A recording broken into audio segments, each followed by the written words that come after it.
Ouais, salut les amis, comment allez-vous? J'espère que vous êtes bien, que vous allez bien. En tout cas, merci. On est à 30 000 abonnés sur la page Facebook et c'est juste fantastique. Merci beaucoup. Sur YouTube, ça évolue également. On va y arriver, on touchera de plus en plus de monde et voilà. C'est un plaisir pour moi de faire le chemin avec vous. Quelqu'un m'a posé une question, à savoir, est-ce que un partenaire a le droit de raconter à quelqu'un qui lui est proche, son ami intime ou sa mère ou son père ou son frère, en tout cas quelqu'un à qui il fait vraiment confiance, est-ce que votre partenaire ou vous, est-ce que vous avez le droit de parler, de vous confier, de raconter des choses que la personne qui vit avec vous, qui est votre partenaire, vous a confiées? Supposons que votre partenaire vous parle de quelque chose qui la préoccupe, de quelque chose qu'elle traverse, de quelque chose que sa famille traverse, de quelque chose qu'elle traverse au travail, mais quelque chose quand même peut-être de délicat ou je ne sais pas trop quoi. Et vous, vous avez un ami, vous avez quelqu'un de votre famille, vous avez voilà quelqu'un à qui vous vous confiez aussi beaucoup. Et vous, voilà, comme vous vous confiez beaucoup à cette personne, vous en parlez à cette personne. Et la question, c'est est-ce que c'est un problème? Est-ce que c'est un problème pour le couple? Et voilà. Avant de vous répondre, voilà, si vous avez une idée là-dessus, allez dans les commentaires et dites-moi ce que vous pensez. Je vais simplement m'installer et je vais pouvoir vous dire ce que je pense de cette question. En sachant bien sûr que voilà, on ne dit la vérité à personne ici, on ne détient pas la vérité absolue, voilà, nous ne savons pas même ce que c'est que la vérité, hein. Mais on partage simplement des pépites, on sème des graines parce que on est des semeurs ici, parce que voilà, je suis Yannick TM, semeur de pépites et de graines de conscience et trouvez simplement ce qui résonne en vous ici et profitez-en.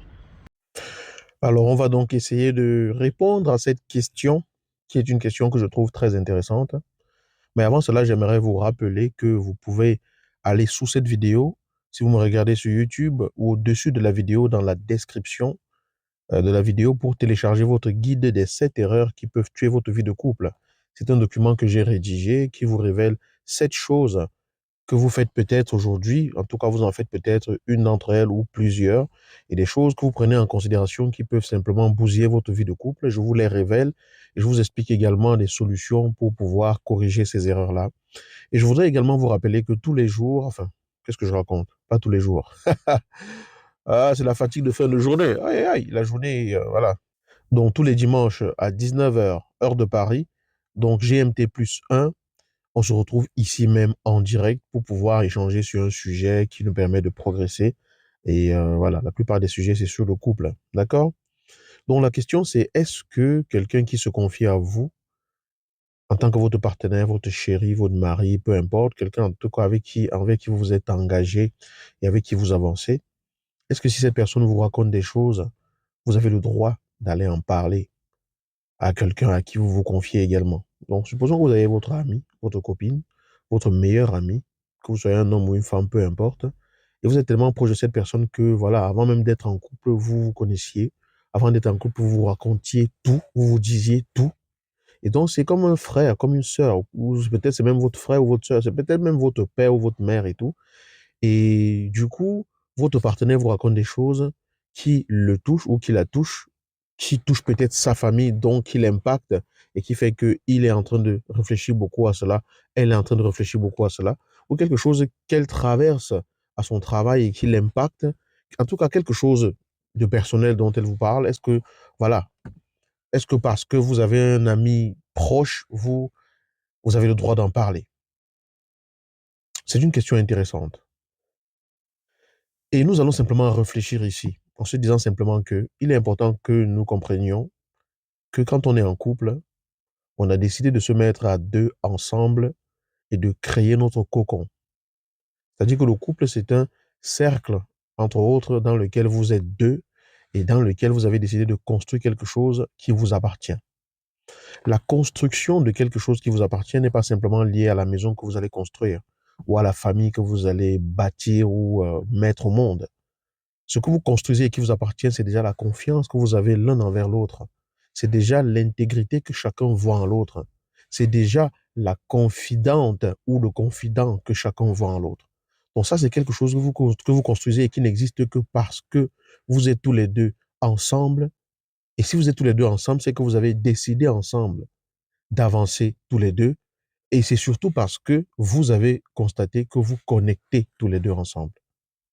Donc, Ce que vous êtes en train de construire là, c'est quelque chose qui vous appartient et ce qui découle de cela est capital pour vous deux. Et il est important que vous compreniez que lorsqu'une personne se confie à vous, d'ailleurs même il y a des gens qui ne parlent pas. Combien de personnes se plaignent que leur partenaire ne leur dit rien? Combien de femmes se plaignent que leur homme ne leur dit rien? Combien de femmes se plaignent que leur chéri ne leur dit rien? OK? Donc, pour peu que, je prends le cas de l'homme qui se confie peut-être, pour peu que quelqu'un qui peut-être ne parlait pas vienne vous dire quelque chose, ou pour peu que quelqu'un se sente bien avec vous et vous dise certaines choses sur lui ou sur elle, c'est important que vous sachiez que quand l'autre se confie à vous, c'est parce que l'autre vous fait confiance. L'autre prend un risque, même si l'autre ne conçoit pas cela comme étant un risque lorsqu'il ou elle le fait. On prend un risque en s'ouvrant. Quand on s'ouvre dans son espace de fragilité, on prend forcément un risque. Voilà, on prend forcément un risque quand on ouvre la porte de son cœur. Mais quand j'ouvre la porte de mon cœur pour que tu puisses voir ce qui se passe dans mon cœur, c'est parce que je te fais confiance, parce que j'aurais pu très bien aller raconter ça à d'autres personnes. Et si je me sens vraiment bien pour te le dire, je te le dis parce que ça me touche, je te le dis parce que ça me préoccupe, je te le dis parce que ça m'habite, je te le dis parce que c'est une phase de vie difficile peut-être que je traverse. Est-ce que logiquement, vous concevez juste, intelligent, sain, S-A-I-N, d'aller le raconter? Parce que quand une personne vous dit ce qui la préoccupe, c'est parce qu'elle veut se confier en vous. Mais vous, en allant confier cela à quelqu'un d'autre, quel est l'objectif que vous cherchez? Parce que si je vous dis, par exemple, qu'il y a quelque chose qui me préoccupe et que je vous en parle, OK? Le but, c'est quoi? C'est que vous puissiez peut-être m'écouter. C'est de trouver de l'écoute. C'est de trouver de la considération. C'est de trouver, comment dire, peut-être de l'empathie. C'est peut-être de trouver une solution ou simplement de trouver une épaule amicale. Je n'en sais rien. C'est un exemple. Mais vous, quel est votre but lorsque vous allez en parler? Parce que vous n'avez rien sur vos épaules. Vous n'avez rien qui vous est chargé sur le cœur par rapport à cela. Quand ta femme te dit quelque chose qui la touche et qui l'impacte, en quoi est-ce que c'est utile pour toi d'aller en parler à quelqu'un d'autre? Parce que tu n'es pas censé, tu ne vis pas cela comme elle. Tu n'es pas dans la souffrance dans laquelle elle est. Tu n'es pas en train d'endosser ça forcément comme elle, en tout cas dans la plupart des cas. Pourquoi est-ce que donc tu vas donc raconter cela? Pourquoi est-ce que tu vas aller raconter cela aux gens, même si ces personnes-là te sont proches? En faisant cela, tu ouvres la brèche, tu ouvres la fragilité de ta relation à des personnes extérieures. Mais si tu dois raconter tout ce que ta partenaire ou ton partenaire te rencontre, finalement, qu'est-ce que vous partagez à vous deux? Finalement, qu'est-ce qui vous appartient à vous deux simplement? À vous deux, rien que vous deux. Moi, je pense que lorsque votre partenaire se confie à vous, que vous soyez un homme ou une femme, c'est important de savoir que si cette personne vous parle, c'est qu'elle vous a fait confiance. Et c'est important de savoir que quand cette personne vous parle, elle n'a pas besoin de vous dire, de ne pas forcément le raconter. Cette personne, elle compte sur vous pour être la personne, voilà, ressource qui va savoir préserver cet espace de fragilité-là. Donc, même si vous vous sentez bien avec votre meilleure copine, votre meilleure amie et tout, ça ne la regarde pas. Ce qui se passe dans votre couple ne la regarde pas. Bien sûr, si vous souffrez de votre relation, si vous avez des problèmes dans votre relation, si vous avez quelque chose qui vous pèse sur le cœur dans votre relation, oui, vous pouvez vous confier à quelqu'un, puisque votre partenaire en face, peut-être, n'est pas dans la disposition de vous écouter, n'est pas dans la disposition de permettre à ce que vous puissiez vous comprendre, n'est pas dans la disposition de permettre peut-être à ce que vous puissiez discuter ouvertement. Dans ce cas-ci, c'est quelque chose qui vous pèse et que vous voulez partager à quelqu'un qui vous est proche et qui vous fait confiance. Par exemple, vous vous disputez avec votre femme ou avec votre mari et voilà, la situation est tendue, ça vous dérange, vous avez du mal à trouver une solution et tout. Vous vous confiez à votre père, à votre mère, à votre frère, à votre sœur, à quelqu'un qui vous est proche, à qui vous savez que vous pouvez parler, que vous savez que la personne peut vous accueillir, vous comprendre et tout et que la personne est quand même quelque part objective et veut votre bien. OK? Mais quand c'est l'autre qui vient vous dire ce qu'il vit ou ce qu'elle vit, parce qu'elle veut partager avec vous puisque vous êtes son ou sa partenaire et tout, pourquoi est-ce que ça pèse sur vous au point où vous allez aller en parler comme si ça vous empêchait de dormir? La plupart du temps, non. Donc, c'est vraiment important de faire très attention à mon avis. Après, mon avis, voilà, est-ce que c'est la vérité? Non. Mais j'appelle cela de l'intelligence relationnelle. Ce que vous construisez tous les deux, Ce n'est pas simplement ce que vous construisez et que les gens voient à l'extérieur. C'est déjà ce que vous construisez tous les deux et dont vous deux, vous êtes au courant. Ne raconte pas les fragilités de ta partenaire aux personnes qui te sont proches, simplement parce qu'elles te sont proches et tout. Ne raconte pas les fragilités de ton partenaire ou les confidences de ton partenaire aux personnes qui te sont proches, simplement parce qu'elles te sont proches et tout.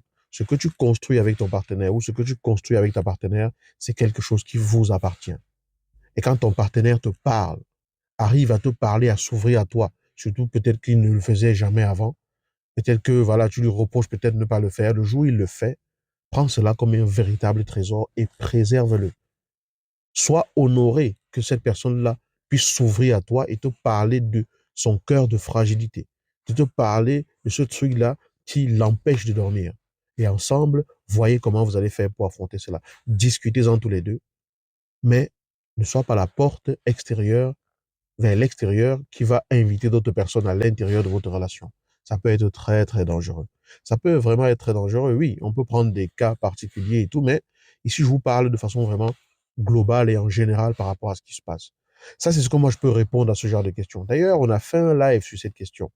Il y a quelqu'un qui a raconté une fois, on en avait parlé en live un dimanche, une dame qui avait écrit en disant que quand son partenaire lui racontait des choses, elle allait le raconter derrière et elle a perdu la confiance de son mari. Il lui fait plus du tout confiance. Il lui dit plus rien. Il fait les choses sans plus rien lui dire. Et franchement, elle ne savait pas comment faire pour retrouver sa confiance. Donc, c'est très important de comprendre que la confiance, c'est fondamental dans une relation. Savoir que l'autre est une tombe en ce qui concerne ce que vous lui confiez, c'est fondamental également. D'accord? Maintenant, sachez que quand l'autre vient se décharger et s'ouvrir auprès de vous, ce n'est pas pour que vous alliez ouvrir cela à l'extérieur vers d'autres personnes. C'est pour que vous soyez l'épaule sur laquelle elle peut se reposer. C'est pour que vous soyez l'écoute, OK, qu'elle peut trouver. C'est pour que vous soyez simplement le réconfort qui peut être là pour elle. C'est la vision que j'ai de la chose aujourd'hui. Cette vision peut changer demain. J'en suis libre, hein, voilà. On progresse tous. Ce n'est pas la vérité absolue, c'est simplement des pépites et des graines de conscience. Donc, n'allez pas vous battre sous les commentaires pour défendre je ne sais pas trop quoi. Si tu as un avis différent, partage-le simplement dans la bienveillance. S'il y a des points de vue divergents, des points de vue différents, ou même des apports à faire, il faut simplement le faire dans la bienveillance. Aucune main ne peut attacher un paquet tout seul. C'est ensemble qu'on construit. OK? Voilà. Donc, je vous invite à vous abonner si ce n'est pas encore le cas. On est à 30 000 abonnés et c'est une très bonne chose. Et si vous ne l'avez pas encore fait, pensez à le faire. Et je voudrais que nous partagions les vidéos au maximum quand nous y trouvons quelqu'un qui intéresse, au maximum pour toucher le maximum de personnes pour que la communauté grandisse. Parce que je veux que la communauté grandisse et atteigne, voilà, une croissance illimitée, quoi. Pour que ce que nous sommes en train de faire est vraiment une implication toujours à plus grande échelle et touche de plus en plus de monde. Je vais vous dire à dimanche pour le live du dimanche à 19h, heure de Paris, GMT+1. Abonne-toi, partage et télécharge ton guide. Ciao.